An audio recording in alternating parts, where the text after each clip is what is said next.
Good evening and welcome to Pellowe Talk. I'm Dave Pellowe, and tonight we have a great panel of everybody is a contributor to the culture website Cauldron Pool. So it's very exciting to bring this evening to you. Just a little note as we're waiting for people to join us that you can always get more articles and information from me at davepellowe.com. That's my website, and also social media at Dave Pellowe. That's YouTube, Facebook, Instagram, and Twitter as well. We had the Church and State Summit earlier in the year, and that was really great. Managed to get 50% growth on last year's crowds, which has happened in consecutive years, and that's really exciting. But what's also exciting and appreciated is that I was one of the last conferences before the nation, airports, and travel and meetings were all locked down. So you can get those videos. They're half uploaded, and for those people waiting for the other half, I apologize for the delays and getting to those as quick as possible. Something that's really important is that the Sanctity of Life Sunday. Now, that's an initiative of this ministry, Church and State, and the goal is to, of course, create a culture for life, but it's not branded, it's not owned by anybody, it's owned by Christians. This is just a gift from God to the world, and it's the gift of human life. And it's really important that we, the church, those of us who are Christians, believe in God and believe the Bible is true, actually just say to our nation and share a witness that this is what God says. It's not a legislative objective, it's not an activist day. It's a day for the church to really stand up and for its voice to be heard and just bear witness. Every human life is a sacred gift from God, but also to say, hey, if you've been affected by abortion in the past, we care about you and we see you and we want to help you. We want to support you. We don't want to condemn you or put guilt or shame on you, but we actually want to be part of helping you find the resources and being, as much as we can, a resource for your healing and forgiveness. And also for those men and women who may be facing an unplanned pregnancy in the future. Obviously, it takes two to make a baby, but particularly for women. If you find yourself in that place where you're facing an unplanned pregnancy, we don't want you to feel fear or be afraid of condemnation, but that the church can become the people that you will count on to say congratulations first, and how can we support you second, and that's it. So Sanctity of Life Sunday is a great day where churches and Christians around the nation can actually raise the subject in a very positive and affirming way, putting activism, partisanship, and denominations to the side.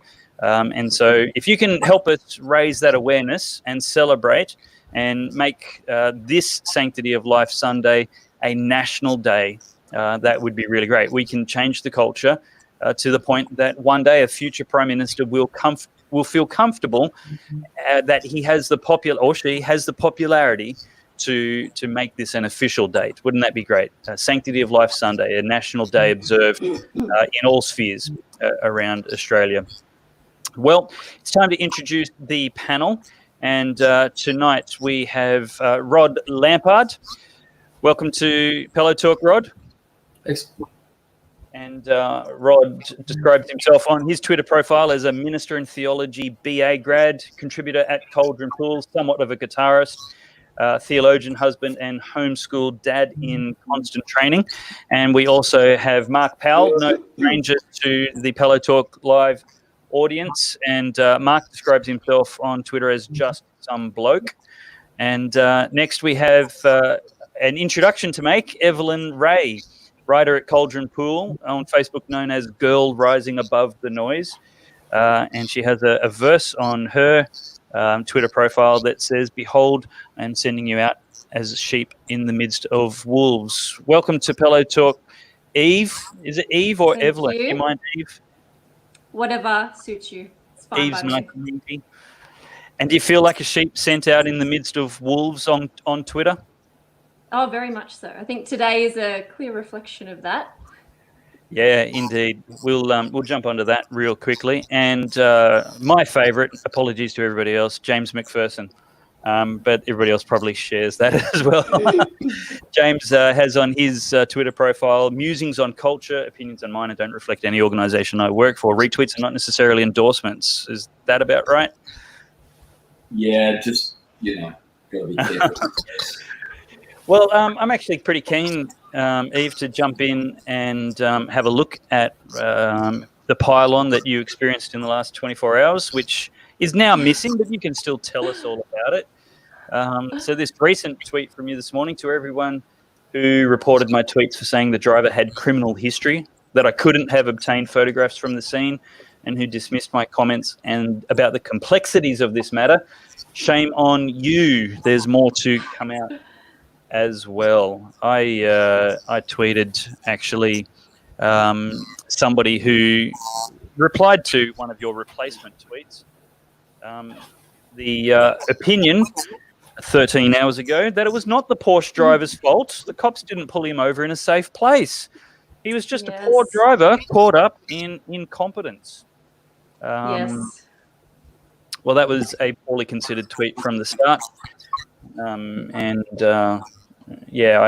pretty much laid into him.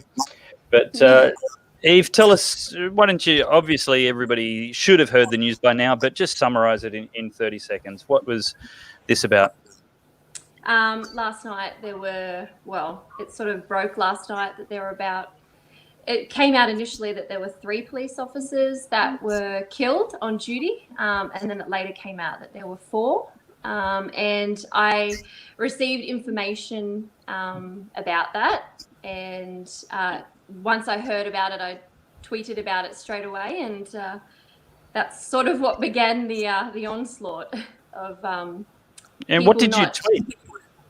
I just tweeted the facts that there were 4 police officers that were confirmed dead, that they were involved in a motor vehicle collision.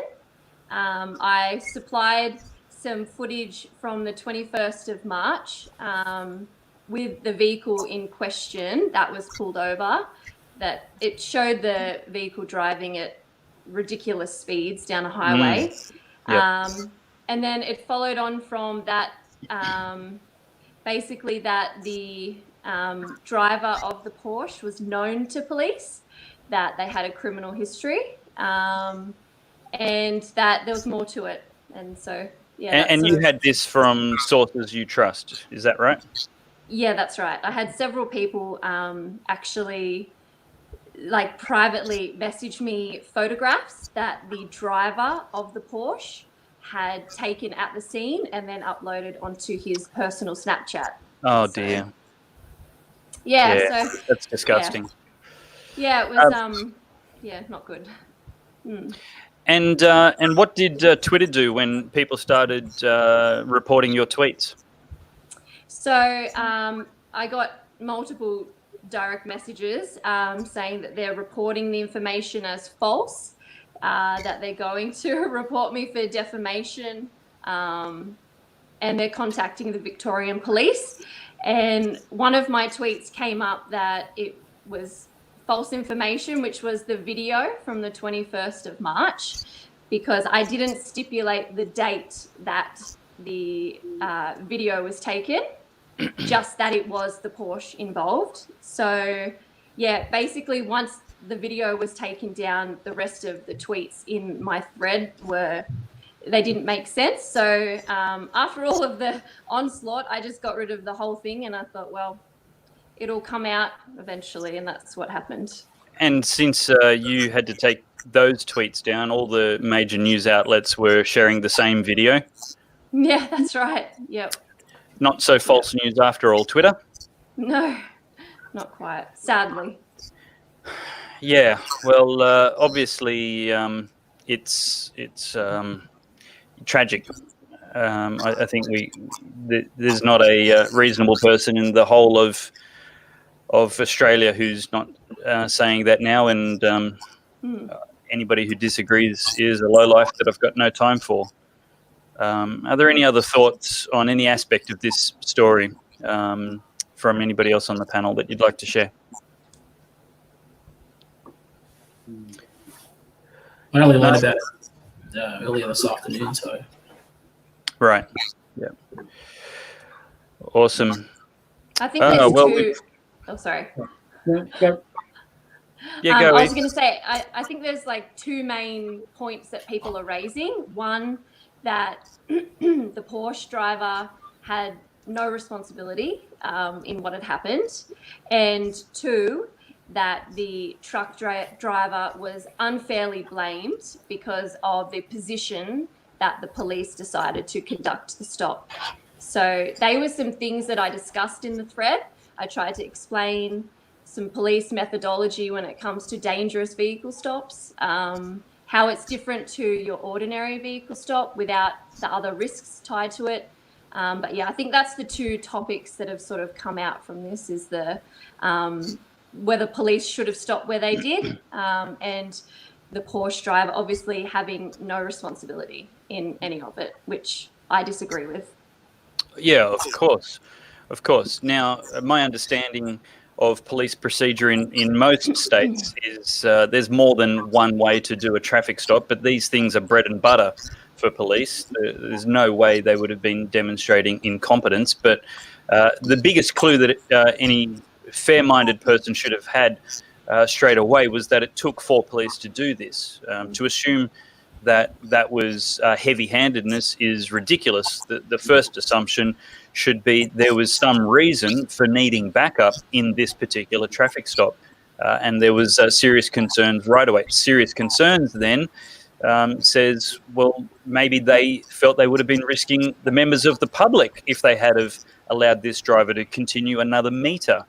And then the footage comes out that this guy does drive recklessly frequently, corroborating all of those things a reasonable person would have assumed from the beginning. I think it's interesting to see that the victims are being, the real victims are being played as the villains, and the villains being played as a victim. That I think feeds into the mentality you're seeing post Pell and pre Pell even. I know that the Andrews tweet, I understand the sentiment, and James picked it up the other day that, it's right. We should take victims seriously, but it's when the victim is painted as the villain and the villain is painted as the victim. This is blurring of distinctions and a confusion of reality with fantasy, presumption and the assuming of guilt and stuff like that. Yeah, no, you exactly right. It was pretty ugly seeing some people piling on cops, especially when they'd just given their lives in service to protecting and serving the residents of Victoria, as they do all around the nation. And look, even when I'm getting a fine from a cop, I just want to thank them for their job and pass my thanks for them to pass my thanks on to their family as well. And was it one of them a recruit just straight out of training? Yeah, One day. Yeah. Second day on the job, first day on the job. Yeah, first day. Yeah, it is.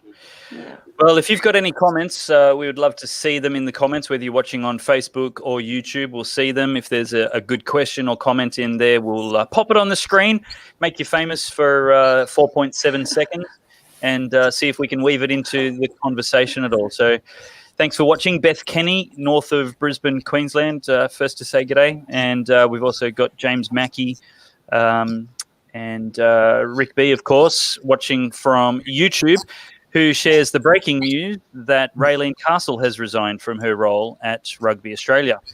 He notes the irony. What a Israel shame. Pellowe now has a job and she doesn't. So any thoughts on Raelene Castle, James Macpherson? Look, it's fair to say that Raelene's 3.5-year reign overseeing rugby union was not at all successful, but we're all good people, and so we would certainly wish her and her family the very best for her future, and hopefully the next thing she does, she has far more success at. Why don't we leave it at that? Well, yeah, we don't wish her harm at all, but hopefully she doesn't do any harm at her next job. Anybody else on the panel? I'm just glad I don't have to see her haircut anymore. I think there is a sense of justice in that. I don't wish her ill, but Of course.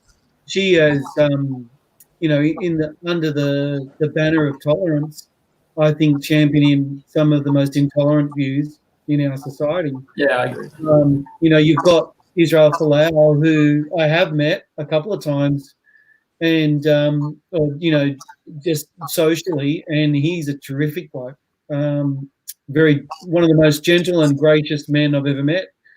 And the way that he has been chased out of the game in Australia, I think is quite frankly disgraceful. And so I think there is an ultimate sense of justice here. I think the other breaking story that ties in with this is Mark Latham's proposed bill that's going to come up tomorrow in the New South Wales Parliament about protecting religious freedom. If people are interested in looking at this, you can go onto social media like Facebook and just type in Mark Latham's Outsiders, and you'll see that he's got an anti-discrimination amendment that he wants to be introducing. And this is really important because what we're seeing happening is basically there's an act of what you would say lawfare, where people, activists are coming in and they're weaponizing the Anti-Discrimination Act. And anybody that disagrees with them, they're financially almost trying to ruin or destroy. So I think, the irony here is with Mark Latham is, Mark Latham, I've spoken to Mark personally, and he would say he himself is not a Christian. He's at best, he said, an agnostic.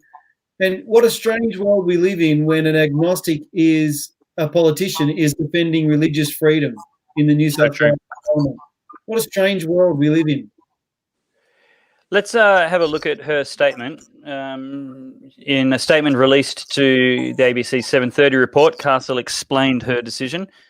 I made it clear to the board that I would stand up and take the flak and do everything possible to serve everyone's best interests. In the last couple of hours, it has been made clear to me that the board believes my no longer being the CEO would help give them the clear air they believe they need. Fair call. The game is bigger than any one individual. So this evening, I told the chair, Paul McLean, that I would resign from the role. There we go. So she's been doing that since 2017. And I'm not a rugby union follower. So I've been following this story, and Rugby Australia will be lucky to come out of COVID-19 and this year anyway, and remaining financially solvent. Yeah, it's a basket case, and when you've got 10 or 11 former Wallaby captains all calling for her resign, I'm sorry, but the writing's on the wall. And really, if she had done what was in the best interest of the game, she should have gone sooner. But more than that, she shouldn't have made the Israel Folau thing such a problem. I mean, the reputation of Rugby Australia is in tatters. I know so many people that, and myself included, I'm a big rugby fan. I won't watch the Wallabies again. I have no interest, zero interest in watching the Wallabies because of how they've treated Folau and the culture that they've created. It's going to take a lot to win fans back. That may answer James Mackey's question. Has she been let go because of the fallout of Folau, or were there other reasons related to the management that caused this? Would it be fair to summarise your comments, Mark, that you believe it's the whole package deal, not any one item? Look, the Folau issue, could there be a more perfect storm of negative publicity? Every single day. There was a section in the Australian newspaper, our national broadsheet, where they just had a running column on Folau. And that you can't buy that sort of publicity. How do you get out of that hole that she created? And the buck's got to stop with her. And look, it came out in court documents that even if he had just quoted directly the Bible, she would have still did what she did. So, in championing tolerance, she became the most intolerant person. And that's the great sad tragedy and irony. Yeah, absolutely. Mark, sorry, go, Rod. Is she a victim, though, of the culture? I mean, it's an interesting point. I mean, we're Christians, right? So we have to look at it as broadly as we can. And we have to ask, is she a victim of the mindset? Jonathan Haidt called it I was trying to think of it, consensual hallucination or collective hallucination. This idea, as I was talking to you about earlier, that a sinless sphere exists. If anything on the not on the left is evil, pure evil. Melanie Phillips talks about that as well. And I just wonder if she's a victim of this kind of subculture or this. Look, Rod, I don't know. I think that's a really good theory, but the thing is that, we've got to remember, before she was the CEO of Rugby Australia, she was the CEO of the Canterbury Bulldogs with the whole salary cap fiasco. I don't know why Rugby Australia employed her with that sort of track record. They was obviously seeing something no one else did. So, yeah, I get what you're saying ideologically, Rod. But I think this sort of scenario, it was, dare I say it, a perfect storm of incompetence. She didn't manage the club well. I mean, didn't manage the Pellowe issue well. And all I can say is this just proves once and for all that people like Peter Fitzsimons are a false prophet, because he was saying at the start of this year, the whole thing's going to turn around. She's going to keep her job. Rugby Australia is going to be kicking goals. It's like it wasn't as Peter. It wasn't never going to be the case, and Fitzsimons just gave her the kiss of death. David that did that though.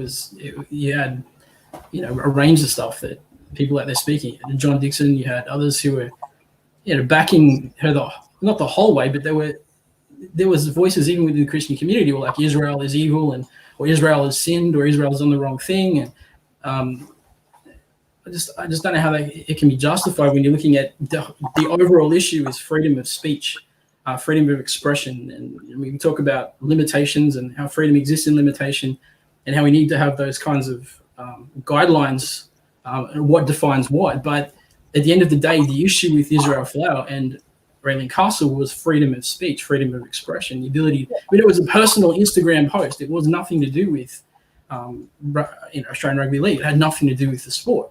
Right. And I think that's really what it comes back to. I think this, whether or not I don't think she should be punished for that. I doubt that very much. It's probably more to do with management of the crisis and the PR that came along with that. Yeah. I think you're being very generous to her ability to handle a PR nightmare and, if not, make it a whole lot worse. But, James, you're trying to jump in. We're thinking about this all wrong, and we're missing an incredible opportunity here. Let's think outside the box. It's true. It took Raelene Castle only 3.5 years to destroy rugby union. Let's think not about what she's done, but about what she could do next. Why don't we put her in charge of the ABC? Or let's put her in charge of Extinction Rebellion.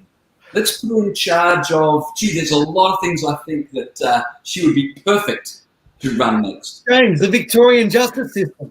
Sorry. The ABC, let's put it. Yeah, I think the ABC is a great vote. Look, if you're watching, I love the way you think that. This is a missed opportunity. I see it. It's so true. Everybody, why don't you jump on James's suggestion there in the comments? Let us know what great Australian institution would you like to see Raelene Castle in charge of next. Just whipping around the panel, James's suggestion is the ABC. Let's see how long it takes Raelene Castle to totally destroy the ABC's popularity. Mark, okay, Rod's going to put her in charge of the Greens. Eve, what do you think? You stole my one. Which? I was going to say the Greens. Oh, okay. Yeah. We'll give you a second and come back to think of it. I haven't got one right now. Actually, I do, but we'll finish with me. Mark Powell, what should Raelene Castle be in charge of next? Oh. Look, I. What about Mardi Gras? Because that'd be interesting. The thing about Raelene Castle is she's a New Zealander. She wouldn't even need a costume. a New Zealander in charge of the Australian rugby. Now, conspiracy theory all aside, don't you think this is a little bit suspicious? Like, leading up to the World Cup, a New Zealander is in charge of the Australian Wallabies and we stink at the World Cup? I'm just saying, if it works like that. Another Cauldron Pool contributor, Matthew Littlefield, great writer, says, put her in charge of China. We'll try and come back to your question, Matthew. And Tracy Manthorpe says, definitely the ABC. Watching on YouTube, great comments, says The Guardian. Robin says the Greens, then the ABC. Fred Bartolo agrees with one of my suggestions. Yeah, the Mardi Gras. Did you have a different one, Eve? Safe schools, maybe. Safe schools. Let's put her in charge of the Centre for Cultural Enrichment, known as the Department of Education. I think one of the big issues that's going to come up is who's going to be in charge of key institutions is something, that really struck me over the weekend is Virgin Australia and the collapse of Virgin Australia. And the Chinese airlines or Chinese government-backed airlines looking at buying Virgin Australia. That's a scary prospect in the light of COVID-19. I know certain politicians like Andrew Hastie have been very good, very outspoken at saying this is exactly the sort of thing that we need to guard against and with national security. And there's been some good steps in that regard too, like securing our fuel supplies. These are all really big, important issues of national sovereignty that we are going to have to address as a nation. So in all seriousness, I think, Raylene Castle, she was in charge of an iconic sporting brand.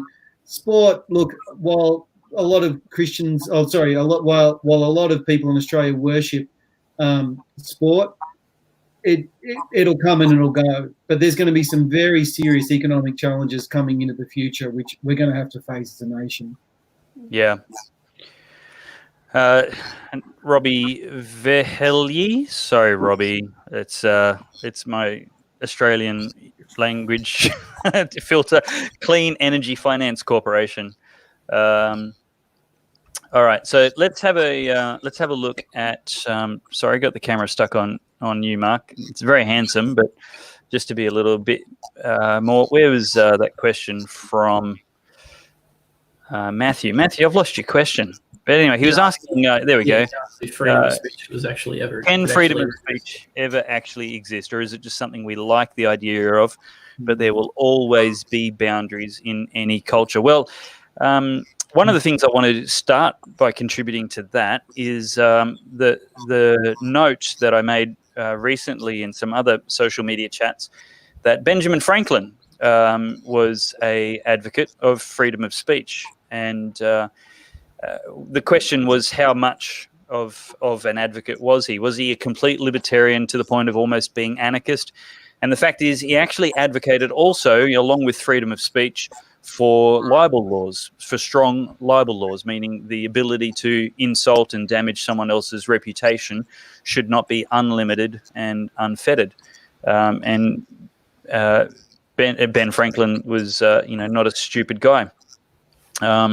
So what's the rest of the panel? We'll go around and start with you, James, but what do you think? Freedom of speech, does it have natural limits? Does God have limits on it? Should society have limits on it? Where should it be? I don't think there should be any limits to what you're allowed or not allowed to say. The answer to bad speech is not a court order. The answer to bad speech is good speech.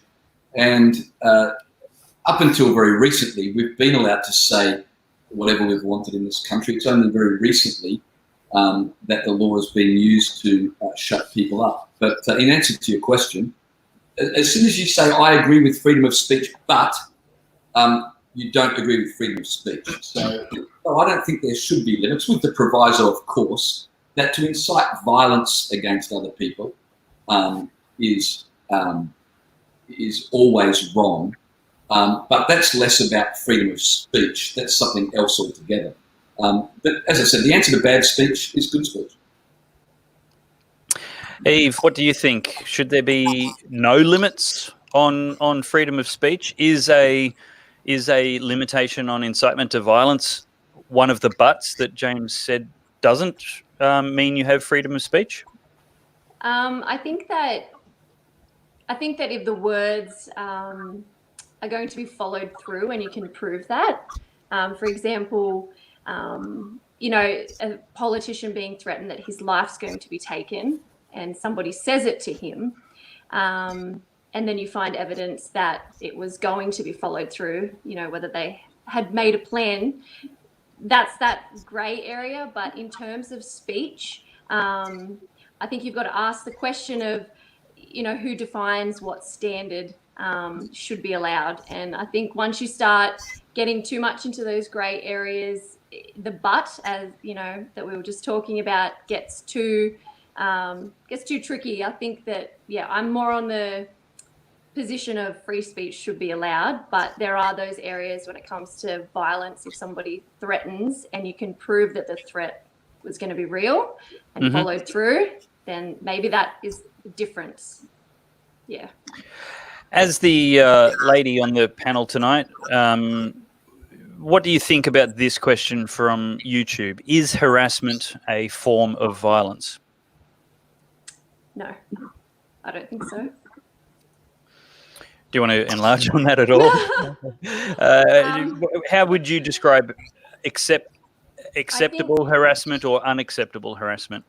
I mean, I think you can stop harassment. Like, it's easy to block. It's easy to walk away. I think maybe in situations where you can't, if it's like a boss or somebody who has a position of authority over you, there might be, if someone's going to follow through with the harassment, then that's that physical element. But if it's just words, I think people should learn how to cope with that, as opposed to making it a court-ordered thing.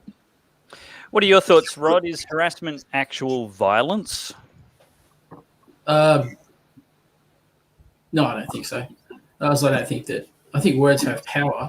I mean, the Bible says the power of the tongue, right? There's life and death in the power of the tongue. We can tear down and we can build up. And I think that comes back to a degree of individual responsibility, a personal accountability that goes without self-control. There's a few points in that.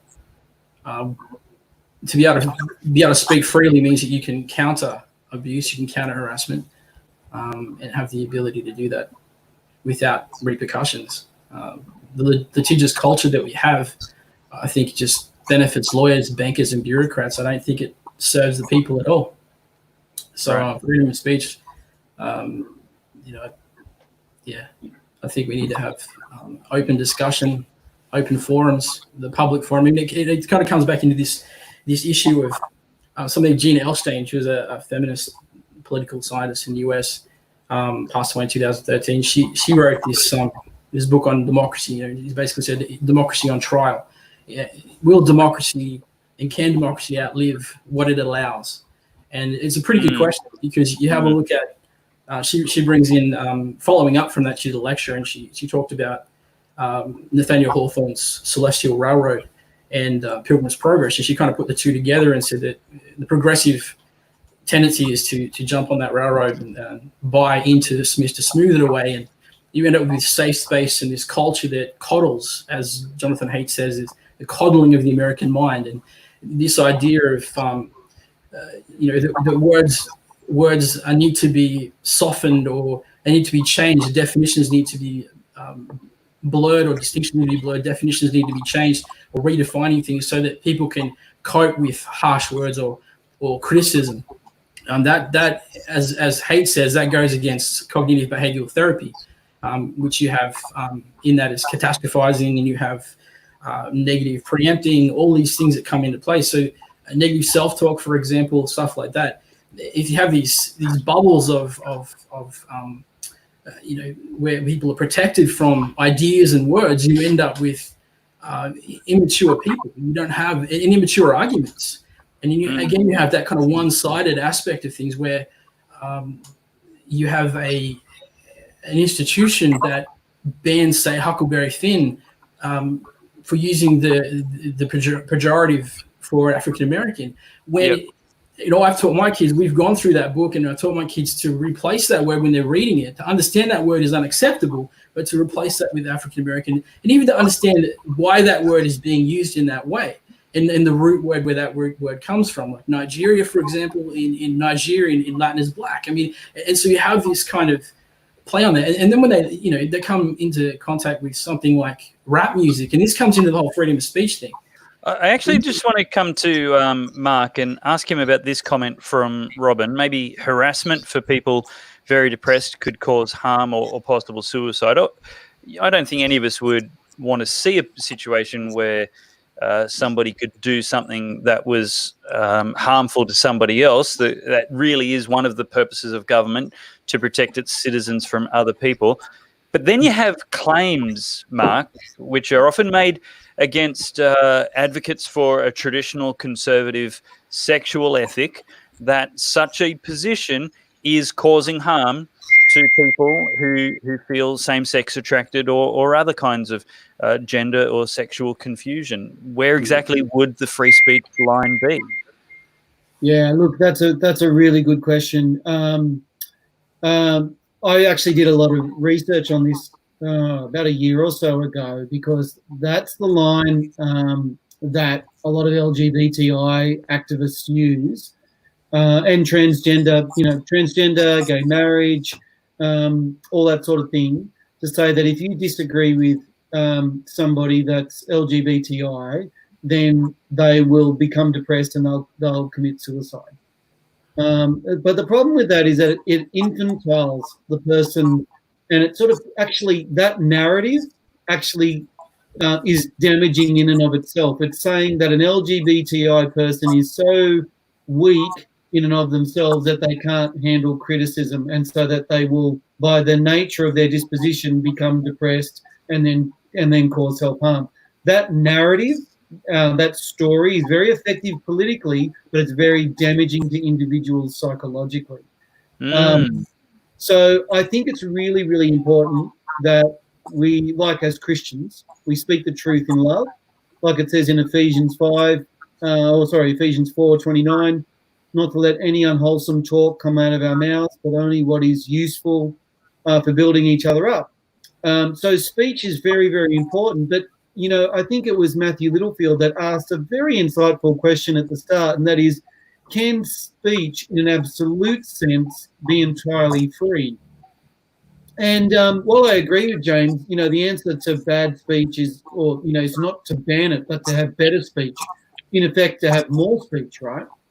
But there's a sense in which we don't go into a movie theatre and yell fire.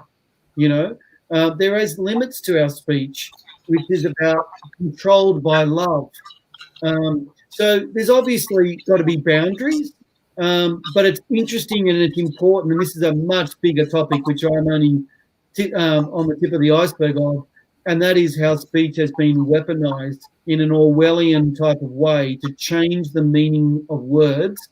For example, from gender dysphoria, that I can think that I'm actually a different gender to the one that is in my body, which is just Gnosticism, an ancient philosophy revisited. That's just the words are used to construct a better narrative. And if I could just take one more example, then I'll hand it over to others. A classic example is what the World Health Organization did with the pandemic. They very, very, very quickly moved from any association with China, where it's clear now beyond any shadow of a doubt it originated.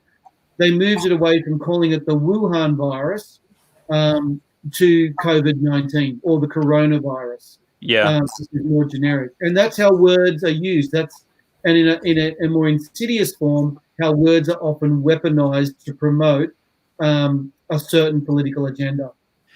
Let's pivot to Mark Latham's legislation in New South Wales, and that is, I think, probably the best solution we have instead of if this were possible across the nation, instead of a religious discrimination bill, I would like to see the thought police, the anti-discrimination tribunals and boards and various other such parajudicial institutions in each state being dismantled or at the very least defanged. So Mark Latham's taking on the thought police article. In today's Cauldron Pool by Ben Davis, activists are using the legal system to try to destroy their opponents financially. Bernard Gaynor is one of the people mentioned by both Mark Latham and Ben Davis's article, and he will be on Pellowe Talk Live panel coming up soon. We've just got to find the right place to fit him in. But, you know, this is we've seen the New South Wales Anti-Discrimination Board recently say that one of their serial complainants who had a complaint against Israel Folau was just wasting their time and being quite usurious. James, do you want to jump in on this? Yeah, just on the freedom of speech. A lot of people talk about freedom of speech, but we don't want hate speech. Well, let me say this. Hate speech is freedom of speech, and freedom of speech is hate speech. What I mean is, if you believe in freedom of speech, it's all very well to believe in freedom of speech that you agree with. But if you're going to believe in freedom of speech, you've got to agree that people can say things that you completely disagree with, even that you could find absolutely disgusting. There's no point saying you are for freedom of speech if that only includes speech that you personally find palatable. It's got to include speech that you personally find disgusting. So hate speech is freedom of speech. If you want freedom of speech, you've got to agree that hate speech is okay. Now, the opposite to freedom of speech is approved speech. And here's the problem. Who approves what can and cannot be said? Well, ultimately it becomes a government or a bureaucrat.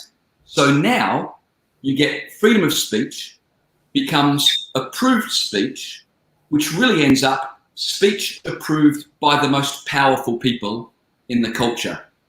We all agree that if you have unlimited freedom of speech, there are going to be abuses. That's life. We live in a fallen world. This is not nirvana. This is a fallen world. But the alternative for freedom of speech that allows hate speech is worse. That is approved speech where elites tell us what we can and cannot say, even at our own kitchen tables. The former Human Rights Commissioner in Australia, Helen Triggs, famously told a group of people it was unfortunate that the Human Rights Commission could not legislate what people could or could not say at their own dinner tables.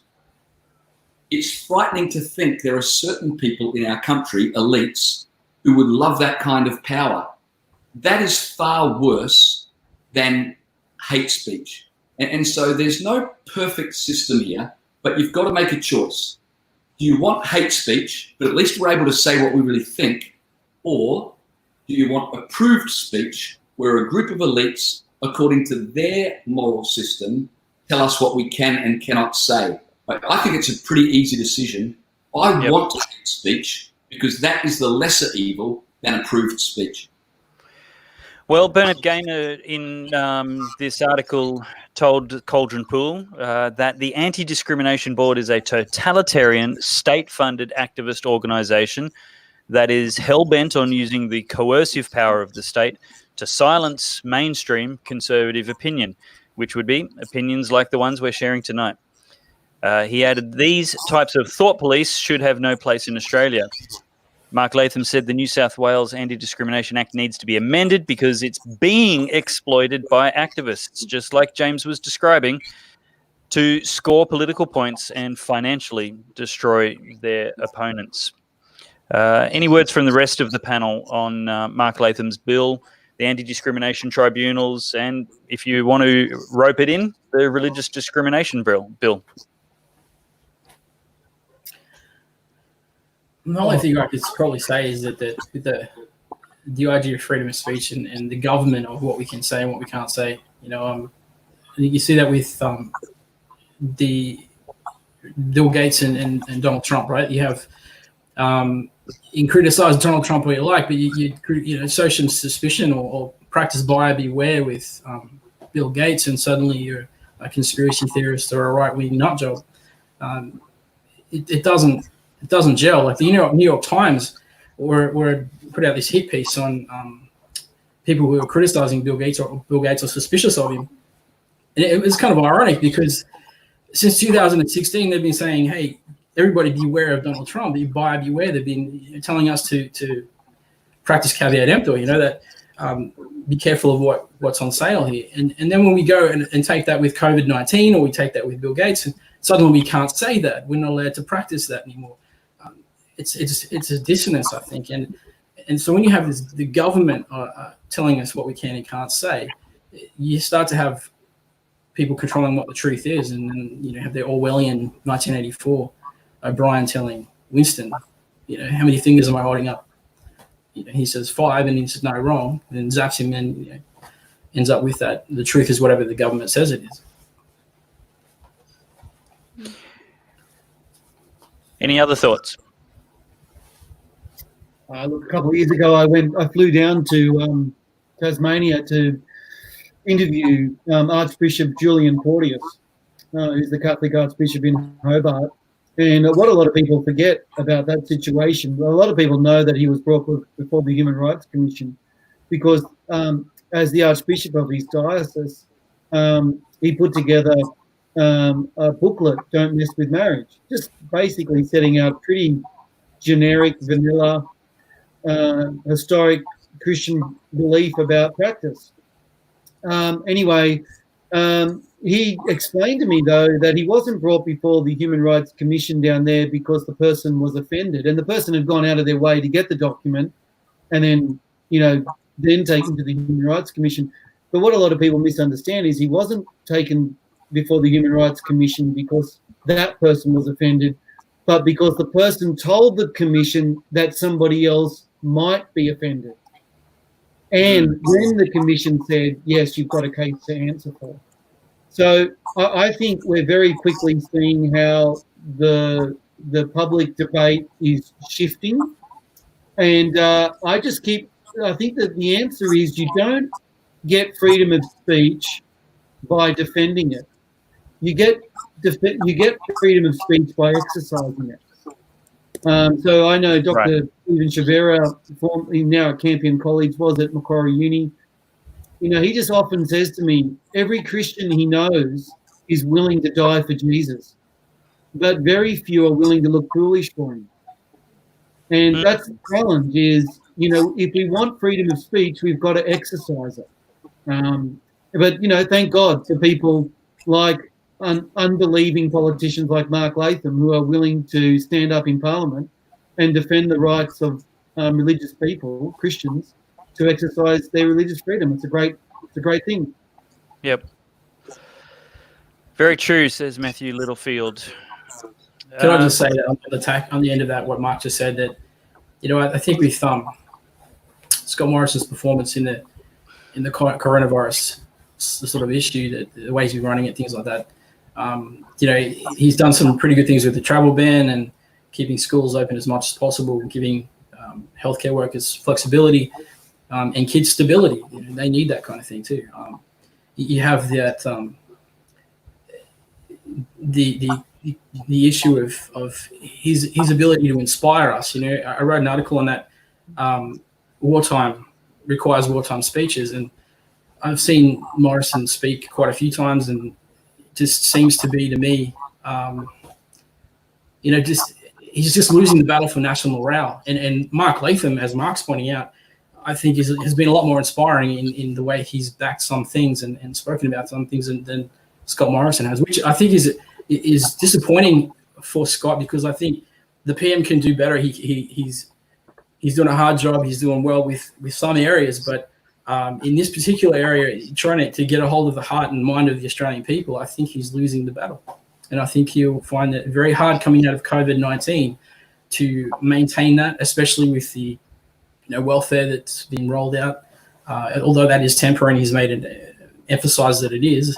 You've got people like Get Up and others who are saying we should keep it, and I think that's going to be a battle for him. Eve, what do you think about the Prime Minister's performance in particular? I mean, we've got various state premiers who are all enjoying a boost in their popularity at the moment. But what do you think about how Scott Morrison's doing? Are you inspired? Do you think the average person's inspired? I think that he, particularly after the bushfires, he copped it, I think, unfairly. I don't think I necessarily would have done the things that he did exactly, but I think he definitely copped it a bit unfairly. And then to come from that to this, I think he's coming into it walking on eggshells. I think he's coming into it as a bit of a fence sitter because he offended pretty much 95% of Australians only, January, February. I think he's being a bit cautious with his words, how he's sort of, directing the public. And I don't think he's doing a bad job, but like Rod said, I think maybe he needs to be a bit more direct with his speech and just sort of say it more how it is. That's all I've got. That's great. James, in Rod's article, he mentions quite a few things that ScoMo's done really, really well. Keeping schools open for as long as possible and making sure that's available, closing the borders before the WHO gave us permission. Do you think there's a bit of a gap, though, that Rod's seeing in the wartime speeches? Look, I think Scott Morrison's got a very difficult job. Bill Shorten must be so relieved he lost the election because dealing with what world leaders have had to face, the word unprecedented is probably the most overused word these days, and yet it's true. No one anticipated this, and no one could possibly have prepared for what has happened. So political leaders are making it up as they go. I think Scott Morrison has done a fairly good job. I think there are two things that a leader must have in a season like this. They've got to have competency and they've got to have compassion. And I think in the press conferences that Scott Morrison has given, he has come across certainly as competent, and he's also come across as compassionate, realising that the decisions he's making are not easy decisions. They're made with a heavy heart, realising that they will impact millions of people, not just their health, but their livelihood. And I think he's conveyed himself quite well in that. I think the other thing that Scott Morrison has got going in his favour is Anthony Albanese. Enlarge.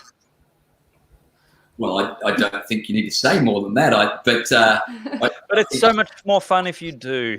I think Anthony Albanese has found himself in a difficult position. You're the opposition leader, so your job is to oppose. But in a national crisis, you really don't want to be on the fringes sniping. You want to be constructive.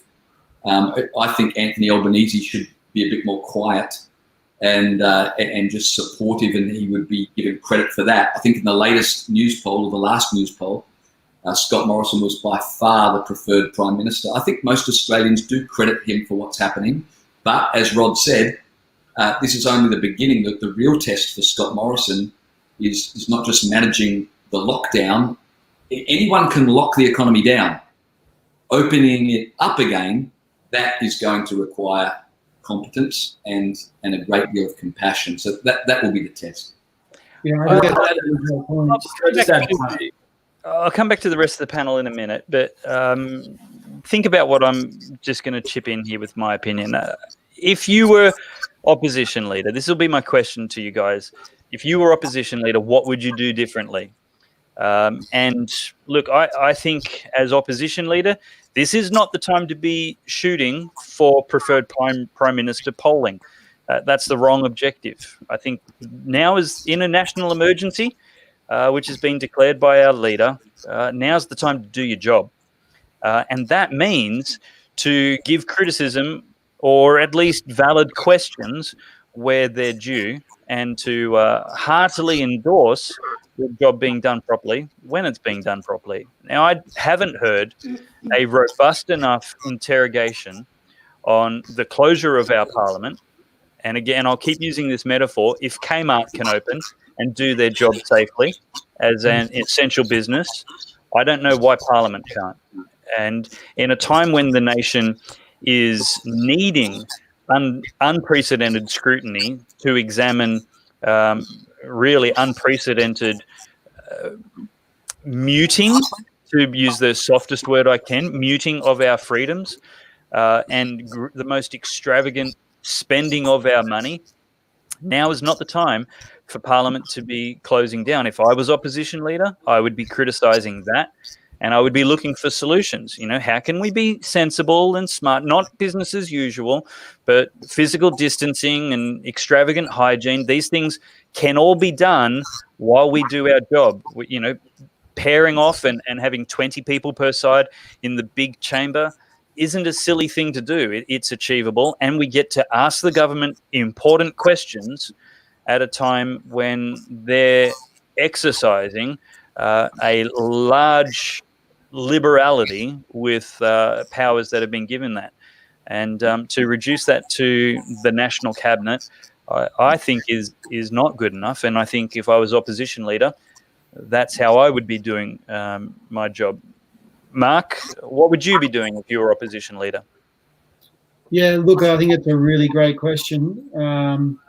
What I would be doing is something that I don't think Labor has been particularly strong at in my lifetime, and that is I'd be looking at the economy, and I'd be looking at how do we so anybody can lock down the economy, anybody can distribute welfare, and I think that the Australian government has done that incredibly generously, maybe to the point of a fault. All that Labor seems to have been doing in opposition is saying you could have given more. The pain that we're experiencing now is, I don't think anything compared to what we're going to all experience in 6 months' time. There's the medical side of things that you've got to balance with the economic.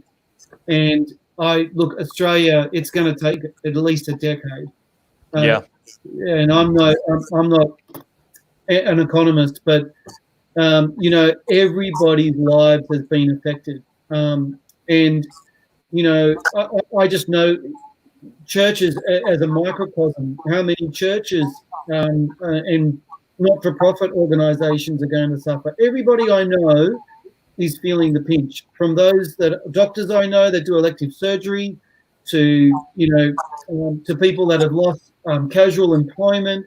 So I would be looking at the future, and I'd be saying, look, it's great that we've got it down. I'd be celebrating those victories, but I'd be really coming up with a very, very good plan as to how we as a nation are going to get out of this economically and get back on our feet. Because after the pandemic has, peaked and the second wave has come and all of that, that's going to be the big challenge. Yeah. Eve, what would you do if you were Prime Minister? Sorry, opposition leader, not Prime Minister. Opposition leader. I'd probably, just get the job done, to be honest. I think that there's a time and a place to, say your piece and, do your politics, but there's a time when, you just put your head down and you get the job done. And if there's ever a time, it would be in a pandemic. It's probably not appropriate to, do anything else. And do you think there's room for Albanese to be doing more, or do you think he's doing pretty much all he can? Look, to be honest, after he came out and said that by 2050 we're going to have no carbon emissions, I kind of lost interest in hearing what he has to say, especially because he said in 12 years the world's going to end. I thought that doesn't really match up to your political plan. So, yeah. Yeah, well, that's true. Rod, if you were opposition leader? I think his job's really difficult.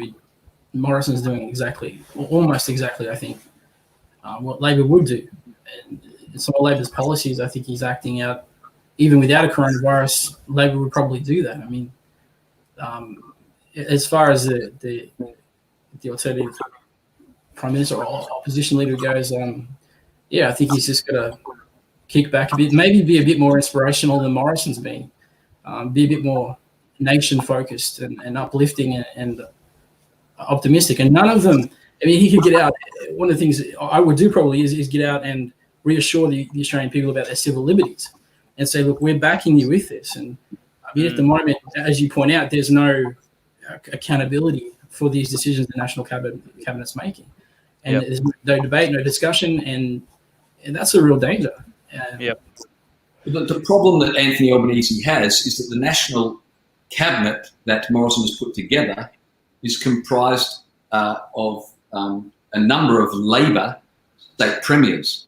So it's a little difficult for Albanese to put an alternate view when the decisions coming out of that National Cabinet are being made by a group that includes a significant number of Labor leaders. Yeah, that's a great point, James. You see, I mean, ScoMo is a smart politician. Like, you've got to give him credit. And, you know, the Liberal Party is a broad church. You know, Morrison, while he's definitely a Christian, I've no doubt about that, he's probably a centrist in terms of his policies. He's more in the middle than he is to the right or to the left. And that means he's a unifying force within the Liberal Party. But I think the thing that I wrote a piece called the 100-pound or the 200-pound panda in the room. And that is, I think, the biggest issue that we need to tackle, and this is where I think no politician is really standing up. And I think there's probably, unfortunately, very good reasons for this in terms of being compromised, and that is, we need to talk about China. We need to talk about Chinese involvement in our universities. We need to talk about it in our political system. We need to talk about it in terms of foreign investment. We need to talk about it in terms of trade. But, you know, there's a few politicians, like I mentioned before, Andrew Hastie and James Patterson, who are saying it. But, you know, they're sounding the alarm bell. And I just think this is something that we really need to keep at the forefront of our thinking. If COVID-19 has shown us anything, it's that the Chinese Communist Party, not Chinese people, the Chinese Communist Party is not a global player. They play by their own rules, and they will do what is right for China. And this is the thing I think we need to really wake up to and realise. Yeah. Absolutely. Let's whip around the panel and just wrap up the hour's conversation. Rod, what do you think?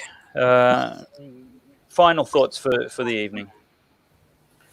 I'd just like to see, I guess, Scott Morrison step up, be a bit more inspirational, a lot less stop doing this, stop doing that, and a lot more we'll fight coronavirus together on the beaches, and a bit more Churchillian in that respect. I think maybe he feels a bit constrained by the cultural issue with freedom of speech. Who knows? But yeah, I'd like to see him do that more. Yep. James, your final thoughts for the show? Look, we would fight coronavirus on the beaches if we were allowed on the beaches. I think an interesting topic that surely will come out of all of this is the role of computer modelling in determining public policy.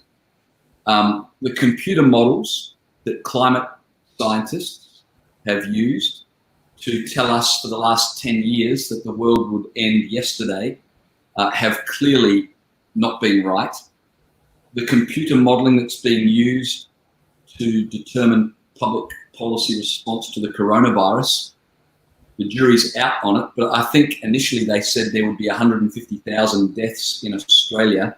There are about 80, I think. And of course, the great thing about being a pessimist is that you're only ever wrong if there's good news.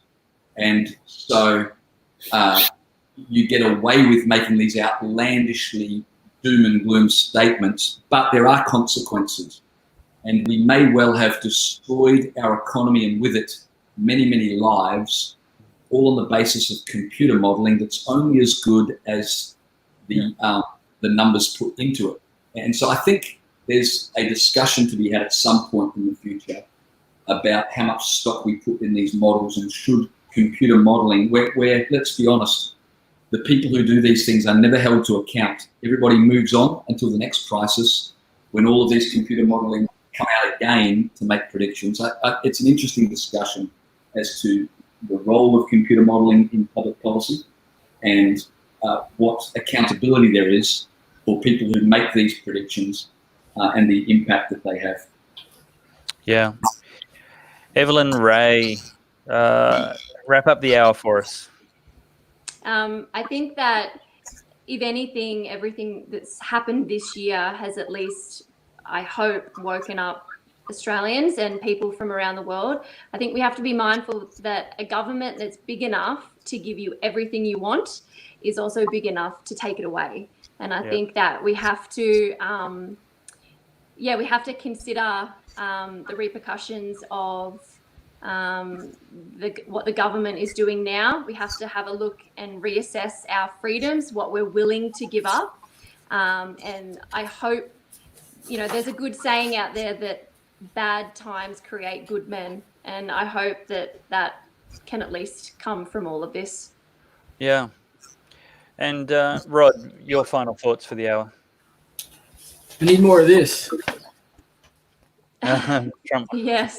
A bit more moxie, I think, in Australian politics, where you don't have them tiptoeing around so much.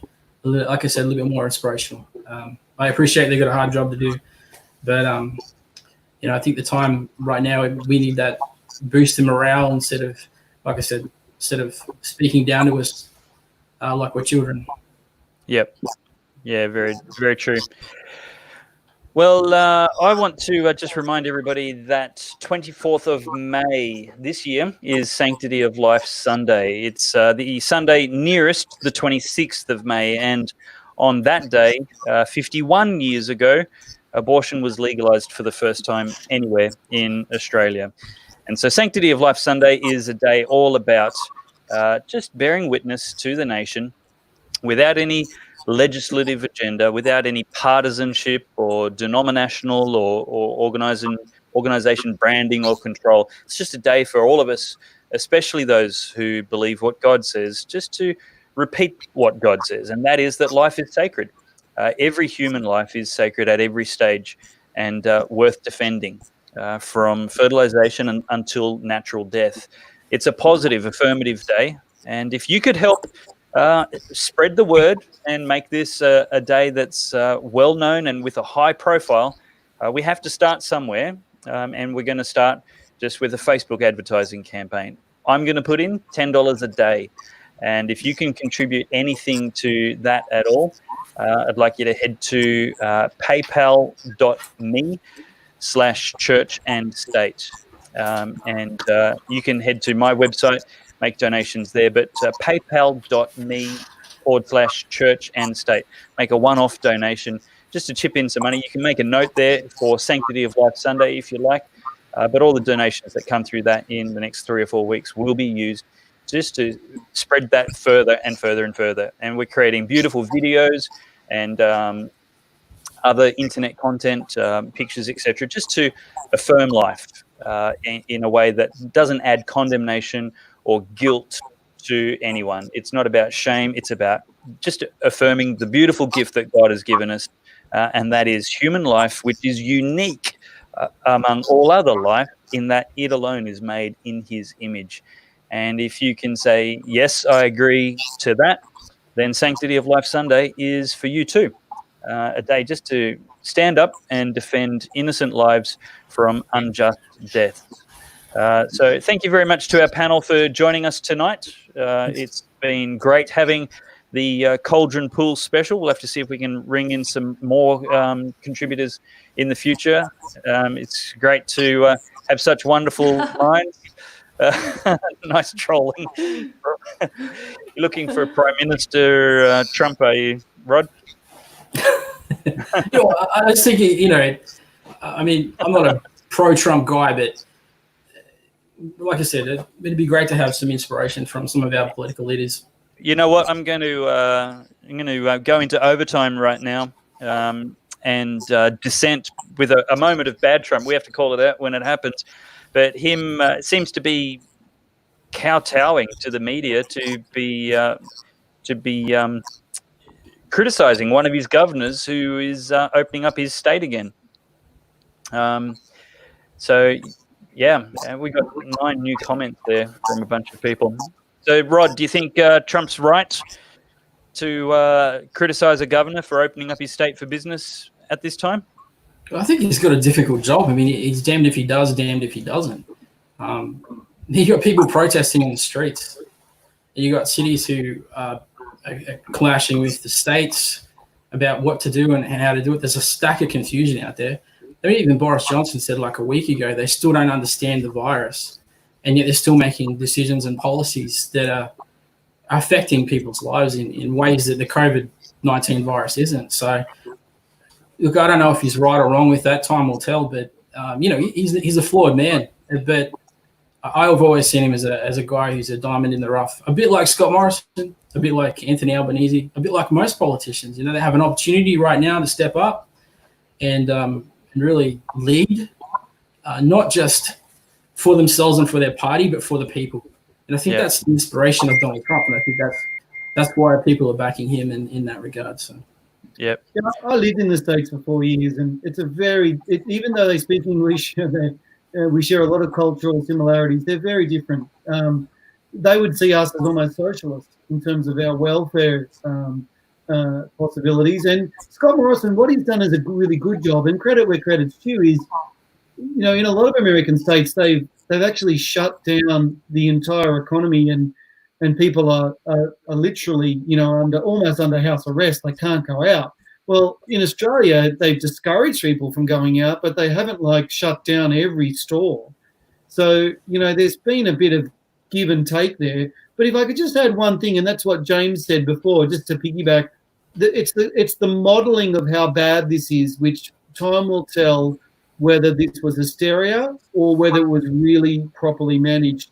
And can I just say, in line with your comments, Dave, about Sanctity of Life Sunday, I thought you wrote a really good article. I think you published it in Cauldron Pool as well, where you might want to bring up on the screen for people the chart that was produced with all the numbers say, for instance, in the month of March, how many people in Australia died of certain diseases in just the month of March. If you could just pull up the graph for people to see. This was something that I spent about half a day compiling myself, just to look at the statistics as to how serious it really is. So I'll leave it over to you, Dave, to explain. There it is. So you go, Mark. Well, you can see down the very bottom, this is in March, the amount of COVID deaths we had was 29 for the month of March. It's now up to 80. But you look at the very top, in the month of March, we lost 12,500 people to cancer. Yep. We lost another 6,666. That number's quite significant and symbolic in and of itself, to abortion. And then, stroke and heart disease. That's the thing we can't forget in all of this era, is that people are continuing to suffer. People are continuing to die. I think the government's done a good job, but time will tell. As to, we'll all have 20/20 vision in hindsight. Yeah, Ben Davis says good point, and that's actually his graphic that I used in my article, helped by Mark Powell and actually constructed by Ben. So credit all the way around to all the handsome men involved in that task right there. Look, I have to say here, I wish it didn't need saying, but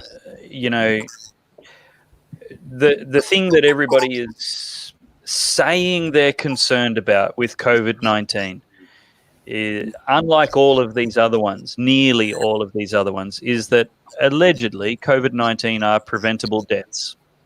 and we should be preventing preventable deaths.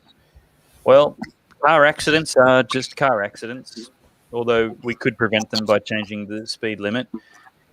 Influenza, diabetes, all of these things are preventable, but there's one thing on this list here, which is the second highest killer on this target, and every single one of those deaths is deliberate, intentional, and taxpayer funded.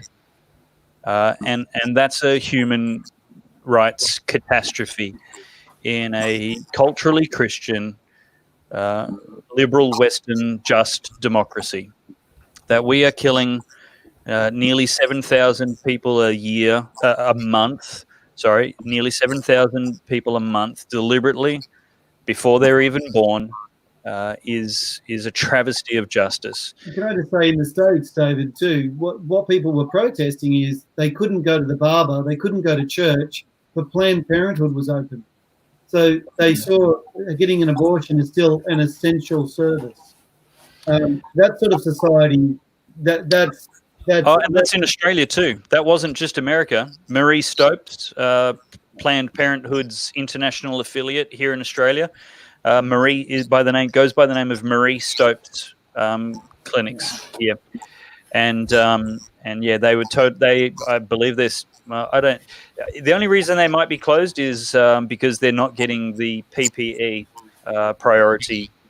But yeah, they were deemed an essential service because while we're trying to save preventable deaths, abortion's an essential service.